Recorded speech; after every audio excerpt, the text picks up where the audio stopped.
I remember that day. It was a tropical planet. You could walk outside and see a very peaceful uptown world. But if you walk farther down, take a flight of stairs and see the shaded underbelly. Slave traders, hunters, collectors, you name it. The scum were there in plain sight. No one did anything until humans were released. Slaves were a common commodity. Emphasis on were. My commanding officer was a headhunter, not a name you take lightly or casually. He walked around without a care in the world, fooling onlookers that he was a human, but was just like them. Sick, twisted, and corrupted. His acting skills could have won him many awards, not like he would care. He led me, and his dog was in a cage. A simple setup. Who wouldn't want an Alabaster Drake Hound? I remember the smell of the slave auctions. Clean. Too clean. They didn't want to sell damaged goods. Girls. Boys. I was sick when I saw some selling babies.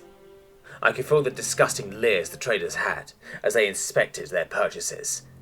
I could hear screaming from a room, followed by a thundering crack. I saw what we call dragon elves. We humans called them that because they looked like elves, except they had two dragon-like horns in various shapes on their heads. I must say I was jealous, but I heard that if you ground their horns into powder, it makes one hell of a drug. I remember hearing a child scream in pain as a Riokan ripped her horn off barehanded. I remember the blood trickling. I also saw a collector grab a pair of siblings and said to have them stuffed, that they would decorate his front pavilion. My rage grew, and I slowly reached for my pistol. The head hunter grabbed my hand and stayed my sidearm.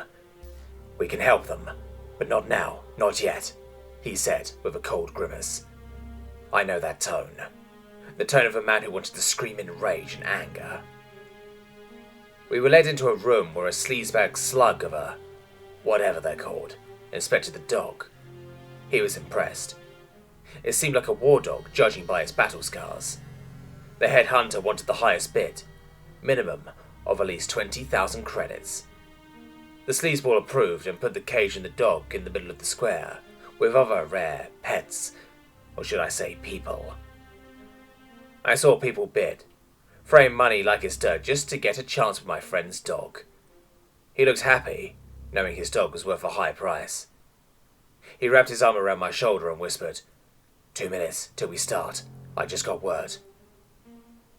I never felt more happy. I got to my position and pulled out a remote. I looked down at my watch as the last 10 seconds counted down. 4, 3, 2, 1. Suddenly, the cage loosened, and my friend's dog. Oh, I guess I should just call him Razor at this point. Well, Razor was taught to hunt and eat, but only when his master whistled. He jumped down and walked to my master, his teeth bared, his maw filled with acid. The head hunter whistled and motioned to the slave traders and collectors. Feast, my little puppy. Following a shower of blood of various colours, a large booming sound emanated from afar. Enemy guards ran towards us, wielding blasters and shock whips, but they were too late. The booming sound was, in fact, a planet-wide EMP blast coming from planted installations all over the planet. 1 month of planning, all for this moment. I saw their blasters no longer function. Suddenly, me and the headhunter drew our weapons. He drew out an LMG, I drew out a pistol. The guards laughed, saying our weapons were useless with the EMP. The galaxy seems to have forgotten. Humans use guns, not blasters. We began to cut them down. They were many, but we were disciplined. They had no weapons to use against us, and I carried more than the usual amount of ammo, just in case. I must say, though, that Razor was a huge help. Thick skin, armoured hide, acidic spit. What more could you ask from a dog from a deaf world? As soon as the guards were dealt with, it was just us, slavers and slaves. They begged us, trying to buy our services, some even offering their own slaves for us to spare them. I told them, sorry, But in our business, orders are orders. As we slowly began to gut them alive, leaving their entrails on the floor. As we did this, the slaves watched. I think I saw one crack a smile. One was a crab-like race, and I do love myself some seafood.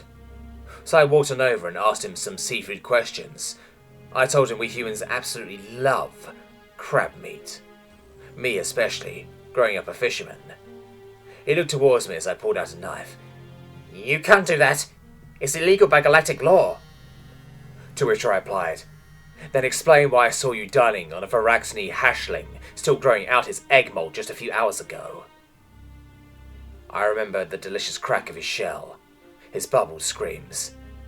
I remember using a nearby electro whip to cook his arm as he watched his arm turn a delicious red. I grabbed a pair of pliers from a dead slaver and cracked his arm open, showing his delicious white meat. I began to eat it slowly and in front of him. I even offered him a piece. Of course, the slaves could smell the meat. They looked hungry, and I was about to oblige. The head hunter looked at me and said, "No leftovers," as his dog looked jealously at me cooking. I nodded and coerced the slaves to join me in my merry feast. It was enlightening. I was sure the fucker died from shock and trauma before he died from being cooked, but then again, who am I to complain when a good meal is presented before me? By the time we were done, nothing but a cracked and empty shell, one more dead to the pile.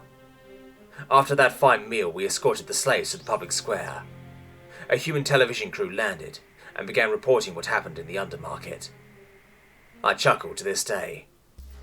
Emergency news report. Slave operations in council territory? What have they not been telling us? I guess after that story, I should tell you why we had such orders to carry out. When humanity was discovered, the Galactic Council at large thought they would join them in their slaving practices, considering we also practiced it in our own history. Little did they know that we actually moved on from that. We first tried to do it the civilized way.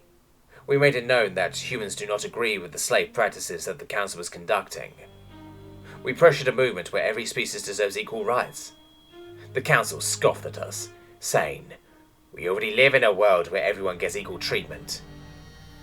After a colony ship of humans went missing, with some of their body parts ending up in the slave trader's basket, it was the first and last straw. Now, slavery is abolished. It's still being practiced in some rebel systems, but by majority, most kids will never experience it again. And that's a promise we intend to keep.